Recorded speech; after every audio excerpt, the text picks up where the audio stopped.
Hi, everyone. And in this section, we're going to be reviewing the reversal design, possibly one of the strongest designs that we have in single case research.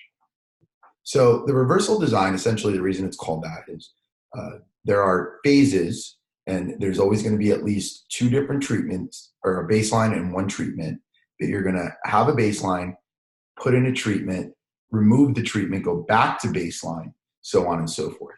So typically what you'll see in your textbooks and everything else is some sort of numerical, some sort of alphabet denoting baseline and treatment. So particularly, like, let's look at this case, A, B, A, B, A, B.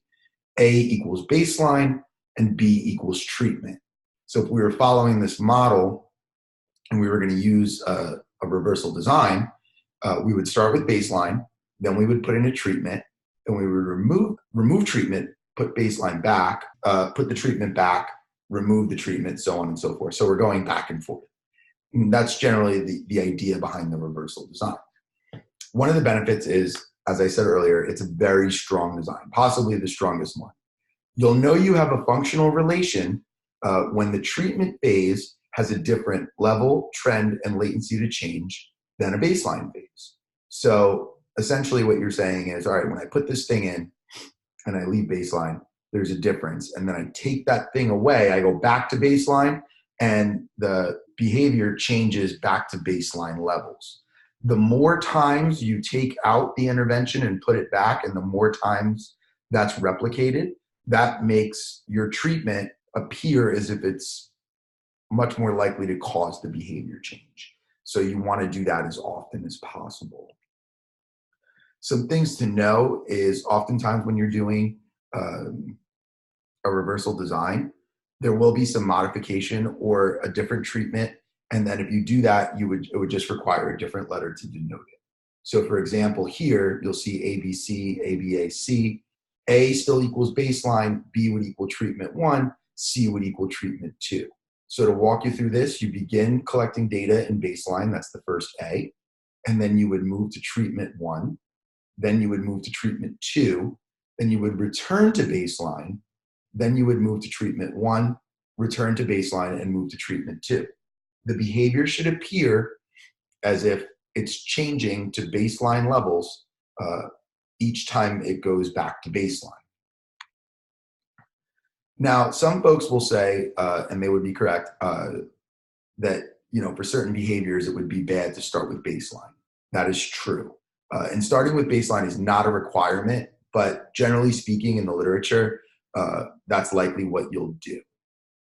But there are instances where the target behavior may dictate what to start with. So for example, if you're dealing with some topography of self-injurious behavior, you may start with treatment and then briefly return to baseline before very quickly putting that treatment back in.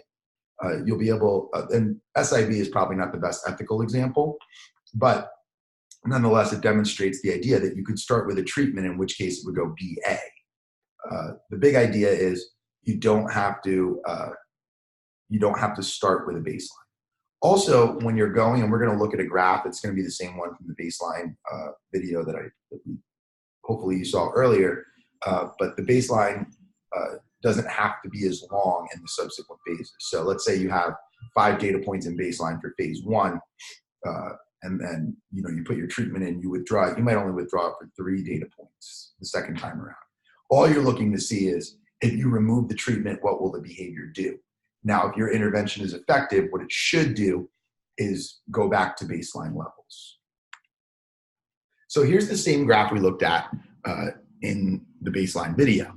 Now you'll notice there's 2 different conditions. There's a no choice and a choice, where no choice is functioning similar to a baseline. We would label that as treatment as A.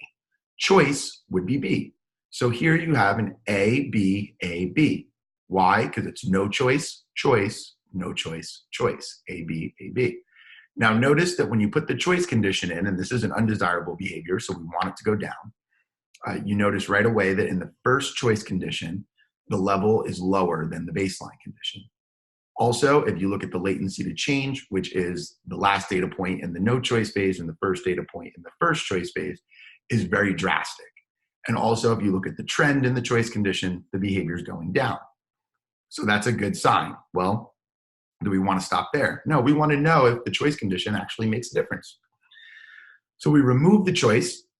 And if you look at the 3 data points in the subsequent baseline phase, notice that the level is similar to the first no choice phase and no choice 2. It's an increasing trend there at the end.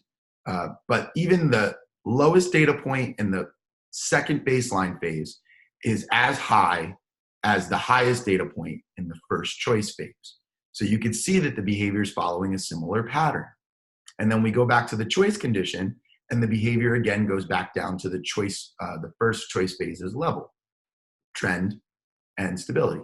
So what you can say here in this reversal design, it was an effective choice, was an effective treatment to reduce the undesirable behavior, whatever that specific choice was. But that's what you're looking to do. Notice that the second set of replication really strengthens the argument to say, well, okay, choice had an impact on the level, trend, and latency to change of the undesirable behavior. Some of the pros of this design when you're thinking about working with clients or doing your own thing is that it's highly convincing that the treatment impacted the behavior, or another way to say that the independent variable changed the dependent variable. And it's a very easy design to set up. So if I'm working with a student or a client and I say, okay, here's the baseline phase, baseline is business as usual, and then I come up with some treatment, I take some data points, maybe 3, 4, 5, and then I say, okay, I'm going to go back to the baseline condition, which you'll already know what it is, for a couple data points, and then put it back. So it works well with problem behavior because it's easy to remove the treatment, and if you remove the treatment, in theory, if your treatment was effective, it would go back to baseline levels. Some of the cons of the design, because I know when I first learned about these things, the first thing I said to myself was, well, hey, why wouldn't we just use this for everything? It makes the most sense. One, not all treatments can be withdrawn. So for example, if I'm teaching reading, so I'm targeting the behavior of reading, once I teach someone to read, I can't withdraw reading. It's not possible because some behaviors can't be unlearned. You can't unlearn a skill once you have it, right? It's difficult. And then also some of the other cons, there is an ethical component to reversing. So some of the behaviors you're dealing with or some of the things you're doing just can't be reversed for ethical concerns, in which case you would use some of the other designs, specifically the multiple baseline design is quite popular in education, and we'll take a look at that in the next video. So thank you for taking the time to check this out. Again, my email, sruiz@uwf.edu, and I hope you really enjoyed it.